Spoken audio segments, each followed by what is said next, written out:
Né à Montréal de parents haïtiens, mon invité se dirigeait vers une carrière en enseignement avant que sa vie prenne un autre tournant. Auteur, compositeur, interprète, il a connu un succès populaire au tournant des années 2000, alors que certaines de ses chansons se sont hissées au sommet de palmarès. En 2005, il choisit de retourner à l'enseignement tout en partageant sa passion de la musique aux plus jeunes. Mon invité, Don Carnage.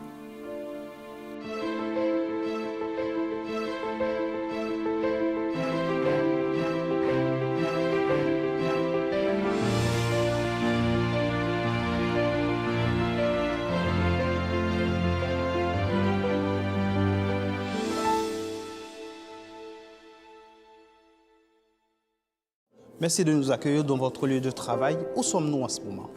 Nous sommes à la Maison culturelle et communautaire de Montréal-Nord. Voilà, c'est ça, la MCC pour les intimes. Que représente ce lieu pour vous? Bien,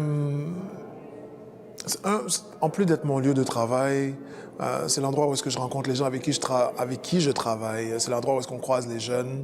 Donc c'est un milieu dynamique dans Montréal-Nord, un point de repère, je dirais. Qu'est-ce qui vous a amené à faire carrière dans le domaine de l'enseignement? L'enseignement, ça a toujours été un rêve. Des fois, les gens pensent que c'est les autres choses que je fais qui ont été un rêve, mais l'enseignement, ça a été un rêve. Il m'est arrivé, lorsque j'ai eu 8 ou 9 ans, j'étais à l'école de la fraternité à Montréal-Nord. Et j'ai eu mon premier professeur haïtien, mon premier professeur homme, parce qu'avant, j'avais eu juste des dames. Et je me suis dit, waouh, un homme peut être professeur. Waouh! On peut être noir et être professeur. Et ça m'est resté. C'est quelque chose que j'ai toujours chéri. Je suis aussi l'aîné d'une famille, donc c'est moi le plus vieux chez moi. Ça veut dire que ma responsabilité est un peu d'enseigner à mes petits frères, d'enseigner à mes petites sœurs. Donc, la passion de l'enseignement m'est restée. Et aujourd'hui, le fait que je sois capable de vivre de ça, c'est un des plus grands bonheurs. Okay. Expliquez-nous le genre de cours que vous donnez dans différents, je dirais, centres communautaires à Montréal, surtout à Montréal-Nord, bien entendu. Effectivement. Bien, je donne 3 cours particuliers. J'enseigne le français à de nouveaux arrivants en majorité. Okay? Et c'est très important parce que les nouveaux arrivants, souvent, lorsqu'ils ne parlent pas le français, doivent pouvoir intégrer le marché du travail rapidement pour faire vivre leur famille. Donc, ça, c'est ce qui m'occupe vraiment la majeure partie du temps. Je donne également 2 cours d'anglais en tant que langue seconde. Et je donne à Culturix, l'organisme où je suis directeur, on donne des cours d'écriture de chansons. Donc, avec mon background musical, je peux donner des cours d'écriture de chansons. Ça, c'est ce qui occupe vraiment mon côté enseignement. Voilà. Le grand public vous a connu à la fin des années 90, également au début des années 2000, que vous avez eu un certain succès dans le monde musical. Oui. Qu'est-ce qui vous est resté? Est-ce que pouvez-nous vous expliquer un petit peu le parcours musical? Mon parcours musical, j'ai un oncle, mon oncle qu'on appelle mon oncle Doudou, qui a toujours chanté, il a toujours joué de la guitare, je l'ai toujours trouvé. Mon beau-père également a toujours joué de la guitare. Mon père a joué de la guitare longtemps. Et je le voyais faire. Chez nous, une guitare c'est un élément, c'est comme du feu dans du papier. Ça peut faire une grande fête. On peut faire une grande fête autour d'une seule guitare. Et alors est arrivé un concours lorsque j'étais à l'âge du cégep, 18, 19 ans, et il y a un de mes amis qui m'a dit « Tu sais quoi, Don?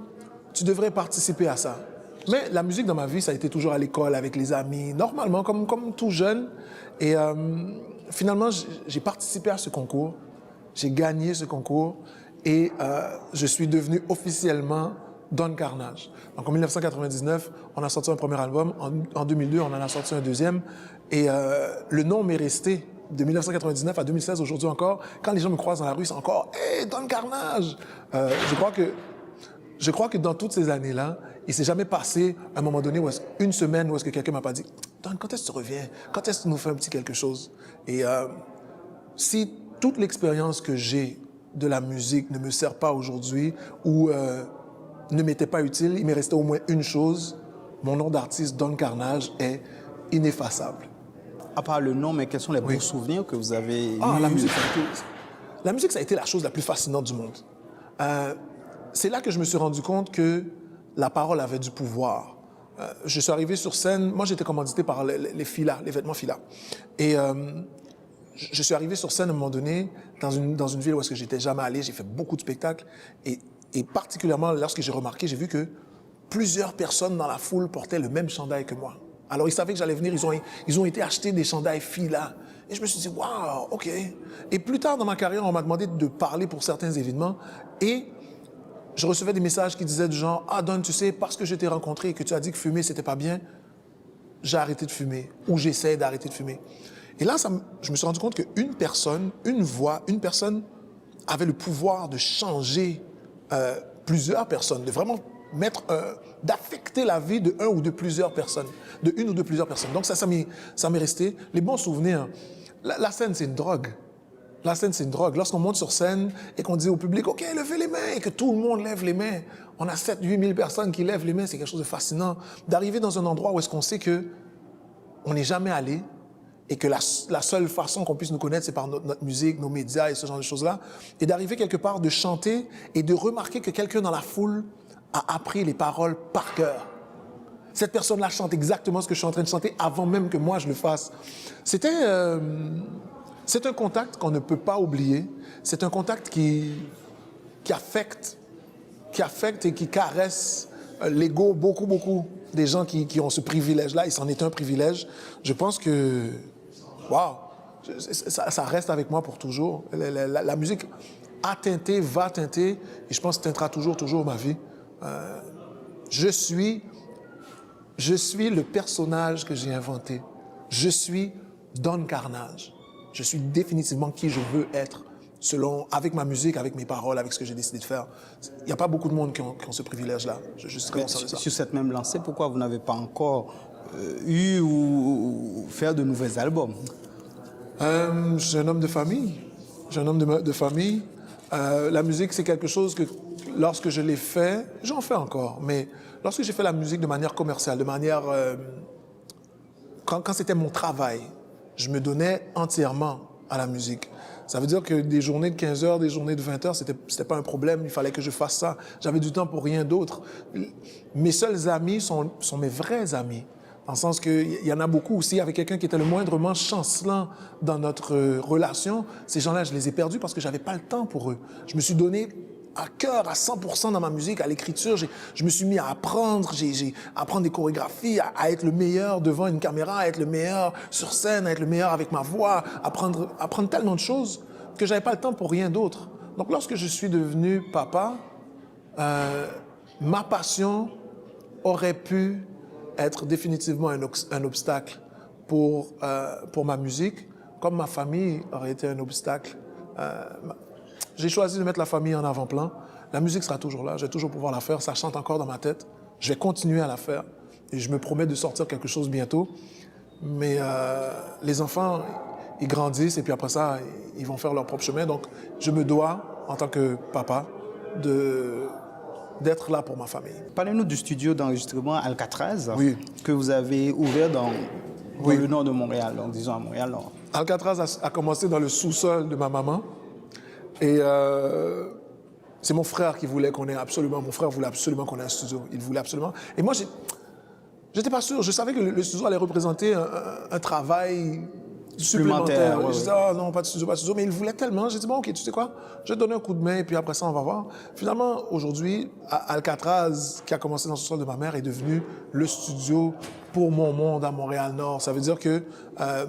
j'utilise mon studio non seulement pour mes propres activités, mais également, je l'offre à mes jeunes. Mes jeunes viennent enregistrer dans mon studio. C'est une expérience que je veux leur offrir. C'est une expérience que moi-même, lorsque je regarde, mettons, ma musique, je suis un artiste professionnel. C'est même pas moi qui le dis. Mes pères disent, je suis un artiste professionnel.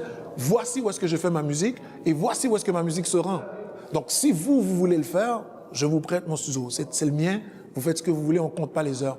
Donc, le studio Montréal, le studio Alcatraz, même si je n'avais pas le temps de m'en occuper, je le garde ouvert, pour quand j'ai le temps, et surtout pour le monde avec qui je travaille, pour qu'ils puissent vivre cette même expérience-là que moi. J'ai comme l'impression que je ne pourrais jamais fermer ce studio-là. Vous tenez également un blog sous le nom de Donny Cage. Oui.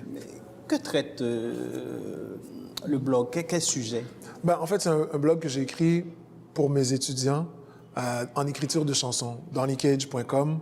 Et ce qui s'est passé, c'est que moi je lis beaucoup de choses en anglais. Avec l'Internet, il y a tellement de choses qui arrivent en anglais que souvent, lorsque mes jeunes me disaient hey, « mais comment on fait pour écrire une chanson? » Je disais « Ah, j'ai lu tel livre qui a une bonne méthode, essaye ça. » « Ah, Don, je ne lis pas l'anglais ou mon anglais n'est pas assez confortable pour faire ça. » Et là, je dis « Bon, OK. » Ils m'ont dit « Mais Don, écris un livre. » Et là, je me suis dit « Ah, pas encore une autre tâche qui va prendre toute ma vie, qui va prendre tout mon temps. » Et je me suis lancé, j'ai décidé d'ouvrir une page, de faire un blog, parce que mois après mois, semaine après semaine, je traite d'une facette de l'écriture d'une chanson, de l'écriture de la chanson. Et donc voilà, donc je l'ai écrit pour mes étudiants, sauf que à un moment donné, je reçois des messages de la France, du continent africain. « Ah, Don, j'ai écrit une chanson, ton blog est fantastique. Est-ce que tu veux évaluer ma chanson? Voilà, je t'envoie quelque chose, qu'est-ce que tu en penses? » Et malgré que dernièrement, j'ai rien ajouté depuis quelques mois sur le blog et je dois continuer à le faire. Mais je prends quand même le temps de répondre à toutes ces questions. Dernièrement, il m'est arrivé quelqu'un qui m'a écrit « J'ai perdu ma maman, j'aimerais pouvoir l'exprimer en chanson. Est-ce que tu veux m'aider? » Et je suis en contact avec cette personne-là par écrit pour lui aider à écrire cette chanson-là. Voilà. Vous avez parlé au cours de votre jeunesse, vous avez eu des difficultés ou des Oui. conseils, etc. Est-ce que dans votre parcours professionnel, votre parcours professionnel a été difficile, ardu dans la société québécoise? C'est drôle, hein, parce que j'ai gagné un concours pour devenir artiste, dans le sens pour sortir mon premier album. Et la première barrière que j'ai eue, c'est un de mes compatriotes qui me l'a donné. Il m'a dit « Mais pourquoi tu t'inscris à ce concours-là? Il y a juste les Blancs qui gagnent dans ces concours-là. » C'est la première chose qu'il m'a dite. Et je me suis dit « T'es fou. » Je dis « Moi, je vais faire ça. Peu importe. » Pour la passion? Pour la passion, je vais l'essayer de toute façon. J'ai gagné le concours. C'était la première preuve pour me dire qu'il n'y avait rien d'insurmontable, puisque même s'il y avait une lignée de gens avant moi qui n'étaient pas noirs, ça ne devait pas m'arrêter. Et la preuve, je suis qui je suis aujourd'hui. La communauté, non, j'ai pas eu de misère. J'ai pas eu de misère. Quand je suis arrivé, je crois que dès qu'on a l'occasion, dès que la porte s'ouvre, c'est à nous de se présenter sous notre meilleur jour pour que les gens disent « Oh mon Dieu, cette personne-là, on ne peut pas faire sans. » C'était ça que je voulais faire. Donc, dès qu'on m'a montré, dès qu'on m'a donné l'occasion, que ce soit une petite scène, une grande scène, devant 10 personnes, devant 50 personnes, ça ne m'a jamais dérangé. Je me suis toujours donné à fond pour marquer l'imaginaire de la personne qui me voyait. Donc, est-ce que ça veut dire qu'en tant que Noir aussi, vous devriez faire plus? Je pense que oui. Je pense que oui. Parce que dans une société où est-ce que tout le monde est noir, on ne se pose même pas la question. Mais dans une société où est-ce que tout le monde n'est pas noir, si on n'a pas de contact avec des noirs de façon personnelle, comment savoir qui sont ces noirs? Mais est-ce qu'on est porté à aller essayer quelque chose de différent? Est-ce qu'on est porté à aller rencontrer? C'est pas tout le monde qui est porté à vouloir faire cette différence-là ou à vouloir nourrir cette différence-là. Je pense qu'il est de notre devoir, lorsqu'on est noir, d'arriver sous notre meilleur jour, surtout. Est-ce que c'est juste? Peut-être pas. Mais moi, pour moi-même, pour mes enfants, pour les gens que je représente, pour les gens qui vont me suivre, je me dois de paraître sur mon meilleur jour. C'est ce que j'essaye, en tout cas. À date, ça m'a toujours servi. J'ai jamais eu de barrière. Je me suis jamais fait bloquer. On n'a jamais dit « Oh non, lui, il est noir, il vient jamais. » Donc, je pense qu'ici, au Québec, on est accueillant normalement, surtout dans le domaine artistique.